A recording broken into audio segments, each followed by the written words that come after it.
Olá pessoal, meu nome é Vinícius Baumann, trabalho na Baumann Tecnologia Agropecuária.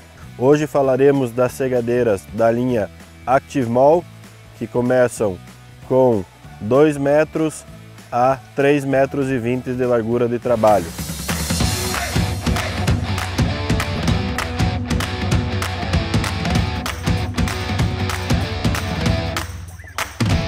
Uma potência requerida aí no trator de 60 a 80 cavalos aí, dependendo do tamanho da segadeira utilizada.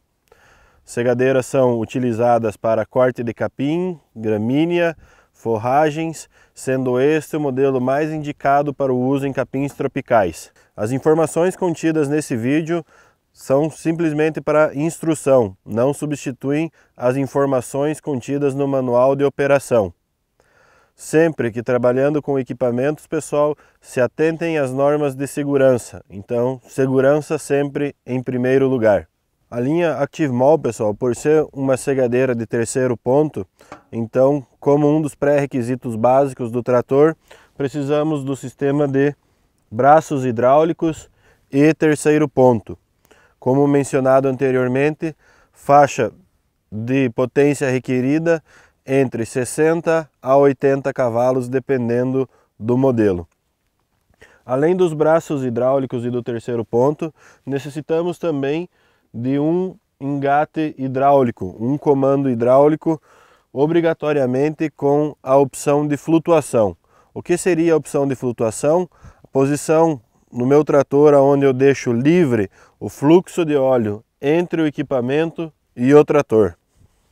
As segadeiras da linha ActiveMall, pessoal, trabalham com 540 rotações na tomada de força. Então, obviamente, no nosso trator, como pré-requisito, temos que ter a tomada de força.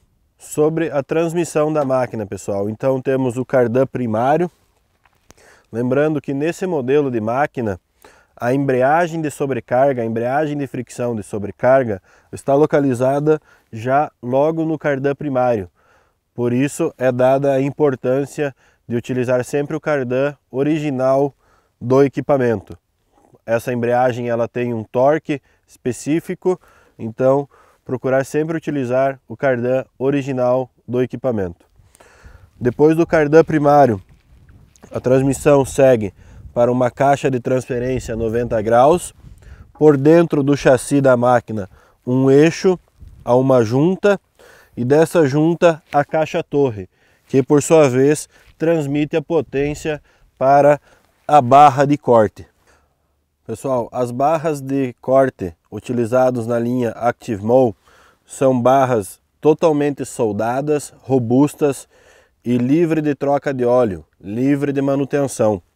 A máquina é basicamente composta por sistema de transmissão e barra de corte. Como eu falei, sendo essa a máquina mais indicada para uso em capins tropicais, por exemplo, mambaça, braquiária, né? Cada um desses discos de corte estão equipados com esses mancais Safe Cut.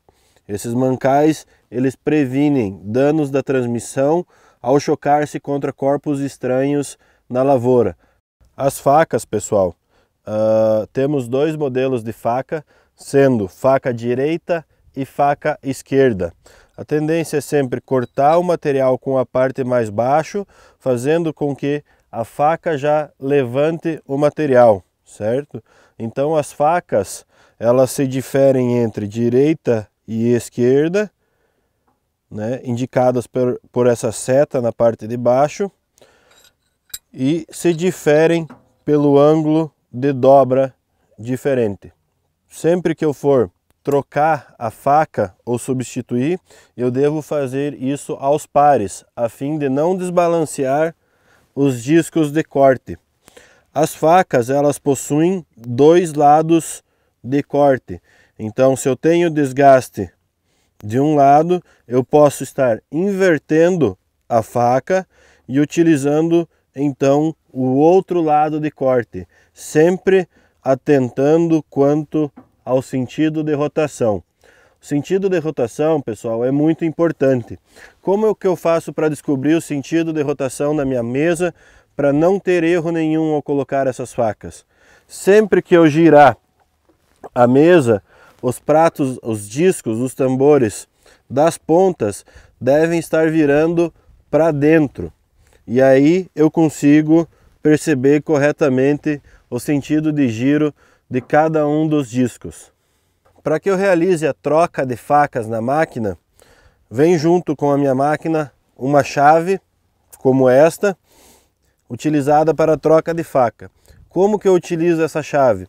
Eu vou posicionar o disco nessa posição, apontando para frente, vou inserir a chave totalmente atravessando o disco de ponta a ponta, vou exercer pressão na alavanca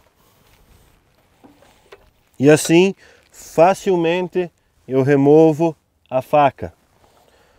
Para a instalação da faca, novamente pressiono a alavanca e insiro a faca, certificando-se de que quando eu remover a chave, a faca esteja solta, livre. Então no cabeçalho da máquina, pessoal, encontram-se a chave para trocas de facas,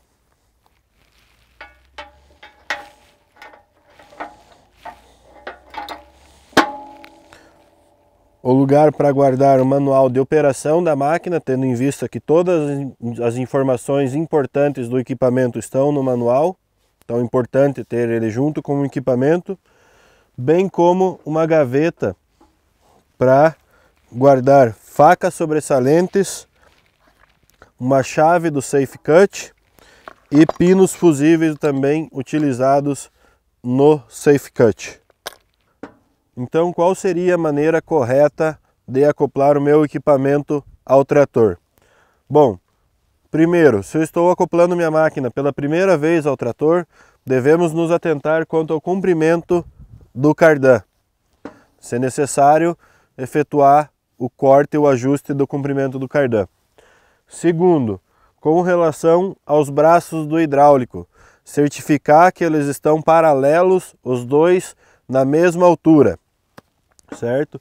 Terceiro ponto que vai ser a maneira com que eu vou regular a altura de corte.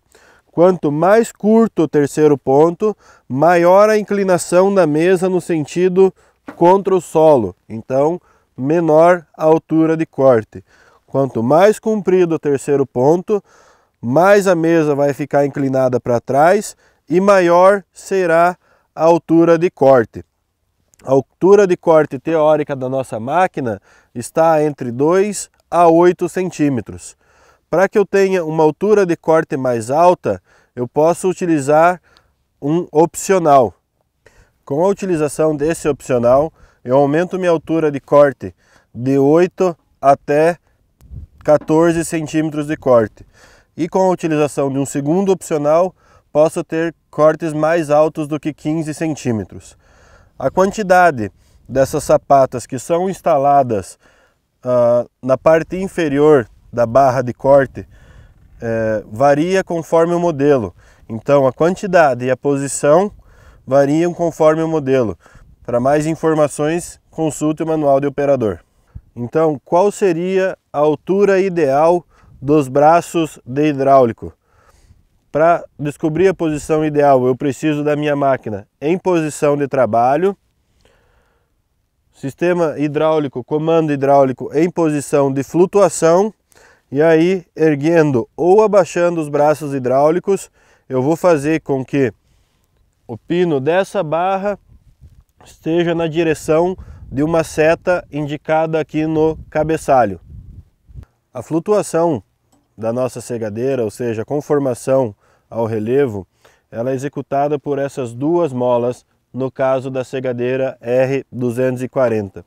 Outros modelos podem ter mais ou menos molas, porém todas elas utilizam molas. E o princípio é bem simples. Quanto mais esticada, quanto mais tensionadas as molas, mais eu alivio o peso da segadeira contra o chão. Quanto mais curtas as molas, quanto menos tensionadas as molas, mais peso eu tenho contra o chão. Qual seria o ajuste ideal? O ajuste ideal seria a suspensão o mais leve possível, menor peso contra o chão possível, desde que eu não perca o contato entre a barra de corte e o solo. Não aconteça o que a gente chama de galope, aonde a mesa sobe, perde o contato com o solo, volta a tocar o solo, sobe, perde contato com o solo. Então isso é ajustado através dessas duas molas. Essa mola menor regulando a suspensão da parte mais interna da cegadeira, quanto que essa mola regulando o peso, a suspensão na parte mais externa da cegadeira. Para executar esse ajuste, veremos na sequência. Então, pessoal, para o ajuste da suspensão da minha máquina, eu trago ela para a posição de transporte e na posição de transporte eu consigo facilmente regular a suspensão. A suspensão da parte interna simplesmente através do fuso, aonde inserindo o fuso dentro da mola, esticando a mola, eu vou ter mais suspensão, menos peso contra o solo. E na mola, então eu vou retirar o pino, retirar o gancho e através desses múltiplos furos na barra, eu vou ajustar também a tensão da mola. Gancho mais perto da mola significa maior tensão da mola, maior suspensão, menos peso contra o chão.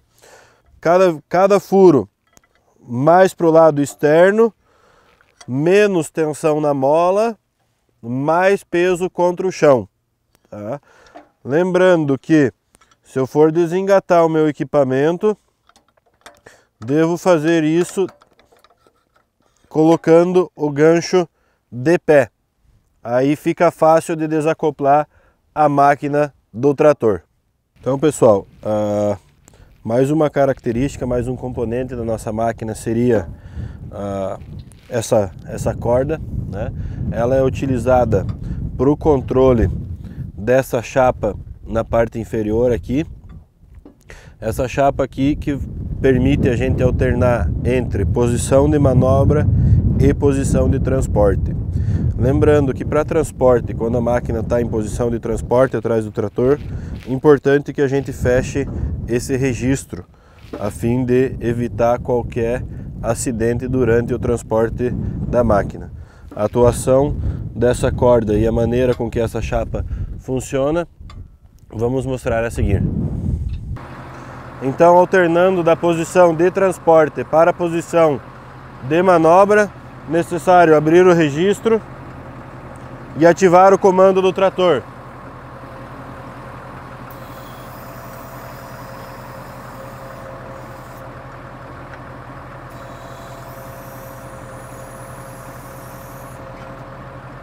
Solta a chapa.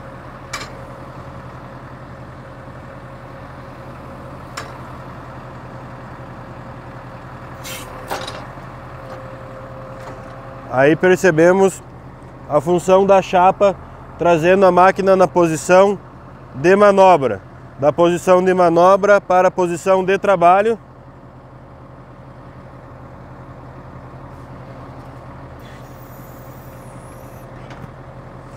E da posição de trabalho para transporte, então, puxamos a corda e trazemos a máquina para a posição de transporte.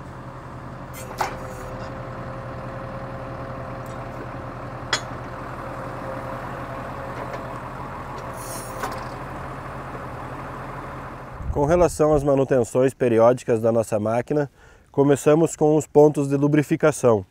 Todos os pontos de lubrificação da máquina estão relacionados no manual de operação, bem como os intervalos de lubrificação.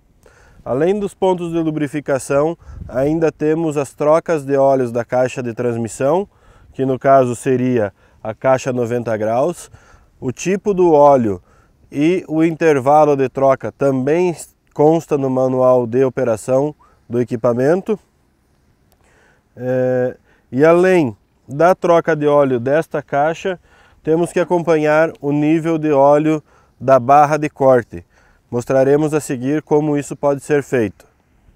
Para acompanhamento do nível de óleo da barra de corte, colocamos a máquina em posição de transporte sobre uma superfície nivelada, né? Então minha máquina está num ângulo sem estar inclinada para frente ou para trás, sobre uma superfície nivelada. Eu consigo conferir o nível de óleo através deste bujão de inspeção localizado na parte traseira da barra de corte.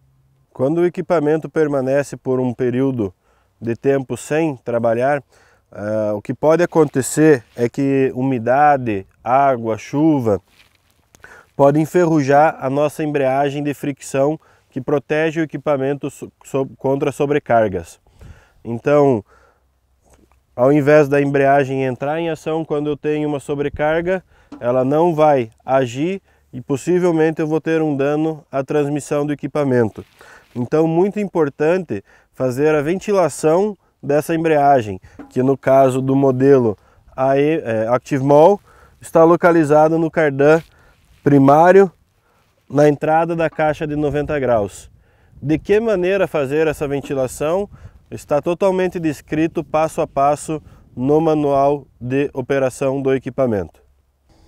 Lembrando ainda, pessoal, que a nossa máquina ela conta com um braço de proteção. Então, em caso de alguma colisão da minha segadeira com um palanque, uma rocha, algum corpo estranho, esse braço ele se desarma, permitindo que a segadeira tenha um curso para trás. Caso isso venha acontecer, simplesmente reverto o meu trator até que esses braços se encaixem e estou pronto para trabalhar novamente. Bom, pessoal, segadeira ActiveMall, vamos botar ela para trabalhar aqui então, sempre lembrando a respeito dos ajustes. Então, já conferi a altura de hidráulico, né? O pino do braço na direção da seta, regulei a altura de corte através do terceiro ponto, ajustei a suspensão na mola, conferi o estado das faquinhas na barra de corte, vou ligar o trator com a máquina em posição de manobra, vou ligar a tomada de força, vou acelerar meu trator até 540 rotações na tomada de força e vou começar a cortar. Começamos a cortar aí 5, 6 km por hora e à medida que a cultura e o terreno deixe, eu vou aumentando essa velocidade até ir no máximo seus 15 km por hora.